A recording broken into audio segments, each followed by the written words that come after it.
प्रधानमंत्री नरेंद्र मोदी सामने खड़े होते हैं। उसी रात कैबिनेट कमेटी ऑन सिक्योरिटी की मीटिंग बुला ली जाती है। वासे ने उसे 50 लाख पाकिस्तानी रुपए दिए। यह घर सईद के घर से बेहद नजदीक था, तो रॉ के एजेंट नावेद के घर आने जाने लगे। नावेद के खाते में 15 करोड़ रुपए ट्रांसफर कर दिए जाते हैं। अफगानिस्तान से एक आदमी को चुपचाप पाकिस्तान लाया गया। धमाके की आवाज सुनते ही सैयद पूरी तरह घबरा जाता है।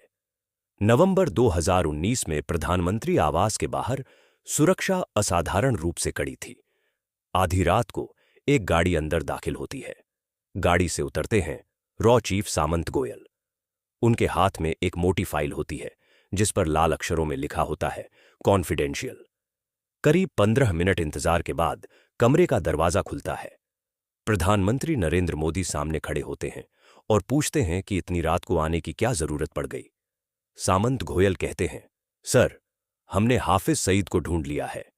हफीज सईद 26 नवंबर का मास्टरमाइंड, जिसकी वजह से मुंबई में कि मासूम लोग मारे गए थे। हफीज सईद का नाम सुनकर प्रधानमंत्री ने तुरंत एक मीटिंग बुलाई। उसी रात कैबिनेट कमेटी ऑन सिक्योरिटी की मीटिंग बुला ली जाती है।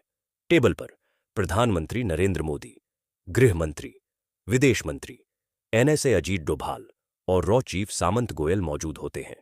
गोयल फाइल खोलते हैं और हाफिज सईद की तस्वीरें, वॉइस सैंपल और इंटेलिजेंस रिपोर्ट सामने रखते हैं। वह बताते हैं कि अब यूएन में गुहार लगाने या अमेरिका से पाकिस्तान पर दबाव बनाने का समय निकल चुका है। अब भारत को खुद ऑपरेशन करना होगा। जैसे ही ऑपरेशन शब्द सुनाई देता है, प्रधानमंत्री पूछते हैं कि ऑपरेशन से उनका क्या मतलब है।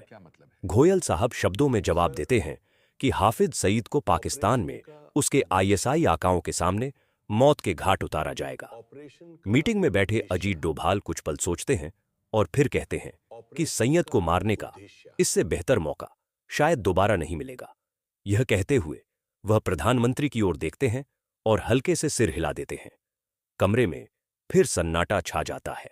कुछ सेकंड बाद प्रधानमंत्री मोदी कहते हैं कि ऑपरेशन को आगे बढ़ाया जाए। इसी पल 2611 के बाद पहली बार एक अधूरी कसम ने आकार लेना शुरू किया। इसी कसम का नाम था ऑपरेशन अलविदा। रॉ के पास सिर्फ एक ठोस जानकारी थी, हफीज सईद की लोकेशन। लेकिन यही जानकारी सबसे बड़ी चुनौती भी थी। सईद को पाकिस्तान की जमीन पर जाकर खत्म करना आसान नहीं था। वो लाहौर के पौश इलाके जोहार टाउन में रहता था, जहां उसकी सुरक्षा किसी किले से कम नहीं थी। 24 घंटे पाकिस्तान पुलिस की तैनाती, सीसीटीवी निगरानी और सीमित आवाजाही। सईद के घर तक पहुंचना लगभग नामुमकिन था। सीधे ऑपरेशन का मतलब था अंतर्राष्ट्रीय संकट। रॉ को समझ आ गया था कि अगर सीधा बाढ़ संभव नहीं है तो रास्ता अंदर से बनाना होगा। इसके लिए जरूरी था सईद के घर के बेहद पास एक सुरक्षित और भरोसेमंद लोकल बेस। ऐसा ठिकाना जो शक के दायरे में ना आए लेकिन हर गतिविधि पर नजर रख सके। कहानी यहीं से एक अलग मोड़ लेती है। दिसंबर 2019 दुबई नावेद नाम का एक पाकिस्तानी नागरिक पिछले 6 महीनों से दुबई की एक जेल में बंद था। वजह मामूली थी, एक छोटी सी चोरी। नावेद एक आम आदमी था, कोई आतंकी नहीं, कोई एजेंट नहीं। एक दिन अचानक जेल के दरवाजे खुले। नावेद को बेल मिल गई थी। बेल कराने वाला आदमी था वासे। जेल से बाहर निकलते ही नावेद ने हैरानी में पूछा कि उसने उसकी मदद क्यों की। वसी ने कहा, मुझे तुम्हारी जरूरत है। उसने बताया कि उसका कारोबार पाकिस्तान और दुबई दोनों जगह फैला है और उसे एक भरोसेमंद पार्टनर चाहिए। नावेद उलझन में था। वो जानता था कि यह ऑफर असामान्य है, लेकिन पैसों की सख्त जरूरत ने उसकी शंकाओं को दबा दिया। कुछ ही समय बाद वासे ने उसे 50 लाख पाकिस्तानी रुपए दिए। यह रकम नावेद के लिए जिंदगी बदल देने वाली थी।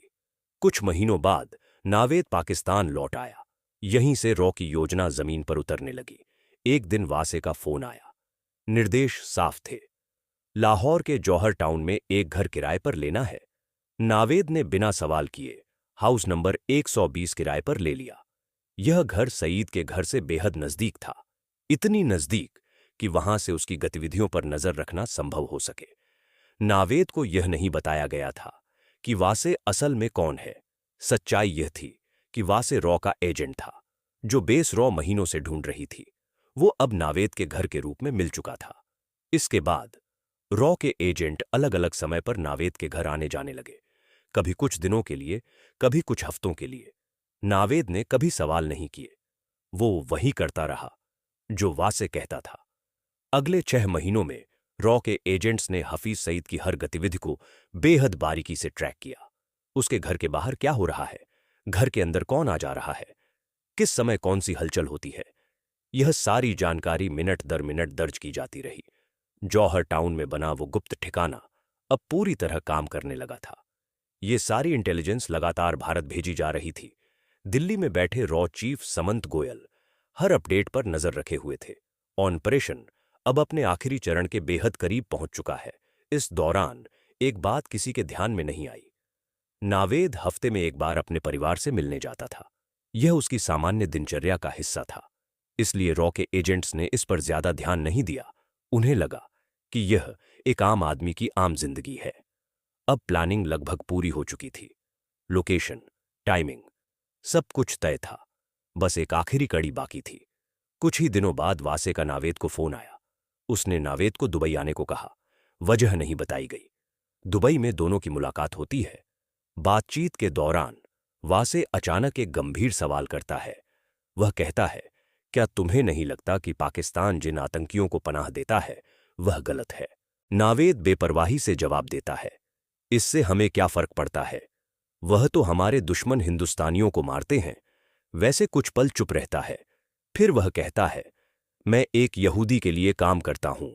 2611 हमले में उस यहूदी ने अपना पूरा परिवार खो दिया था। अब वह तुम्हारे पड़ोसी हाफिज सईद को मारना चाहता है। यह सुनते ही नावेद हैरान रह जाता है।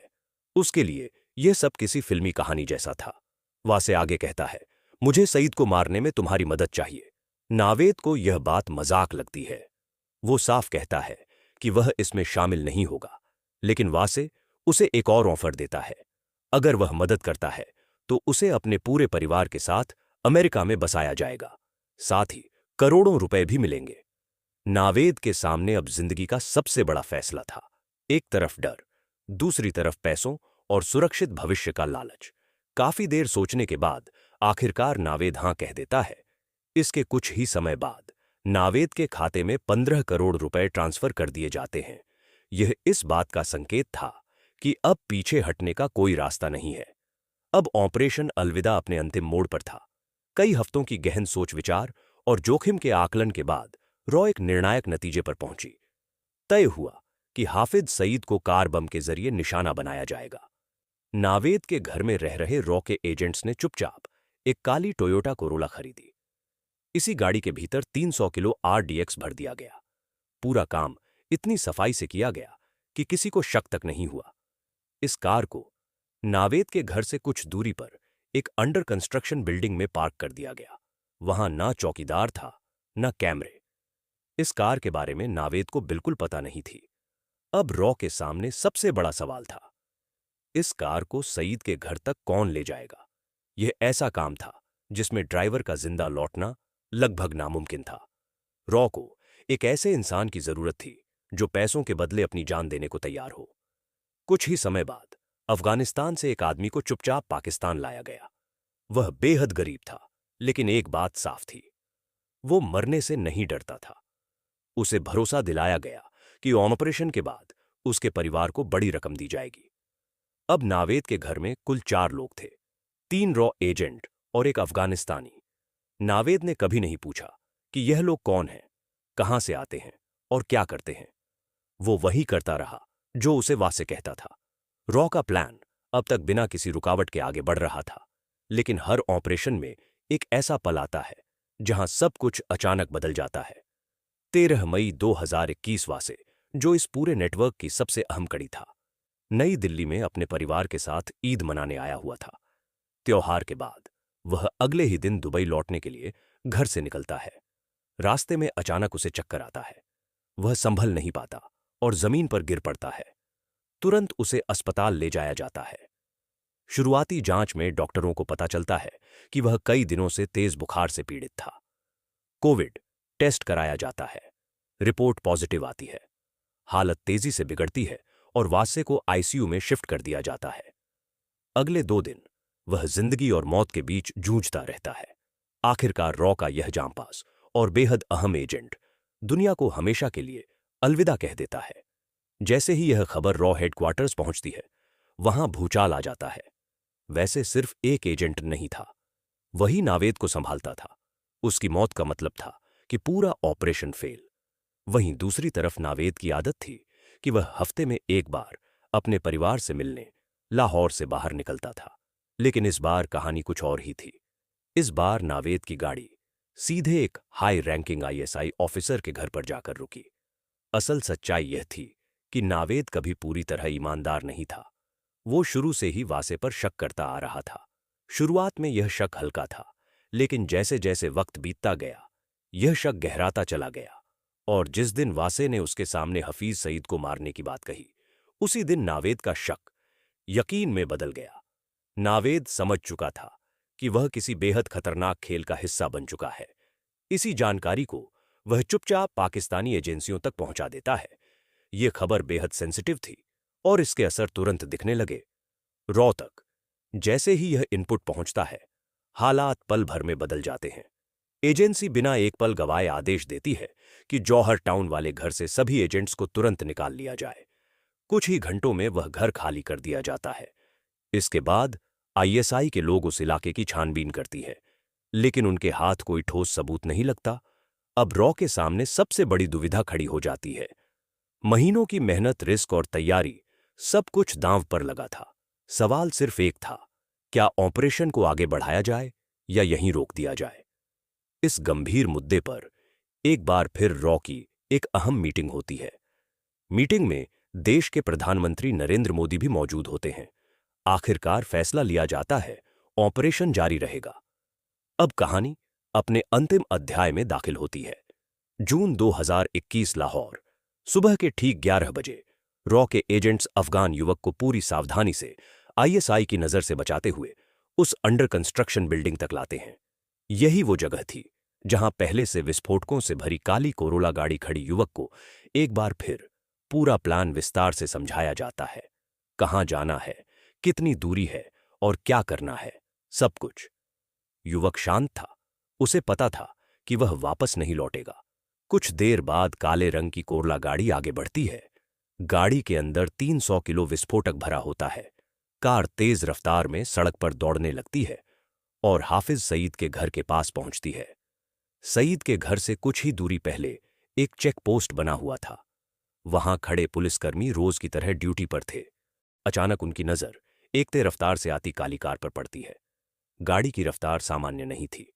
पुलिसकर्मी तुरंत हाथ उठाकर गाड़ी को रोकने का इशारा करते हैं, लेकिन इससे पहले कि वह कुछ समझ पाते, गाड़ी सीधे बैरिकेड से टकरा जाती है और अगले ही पल एक जोरदार धमाका होता है। धमाके की आवाज पूरे जौहर टाउन में गूंज जाती है। आग और धुएं का गुब्बार आसमान में उड़ता है। धमाके की ताकत इतनी ज्यादा होती है कि हाफिज सईद के घर की एंट्रेंस, लोहे का गेट और सामने का ढांचा पूरी तरह उड़ जाता है।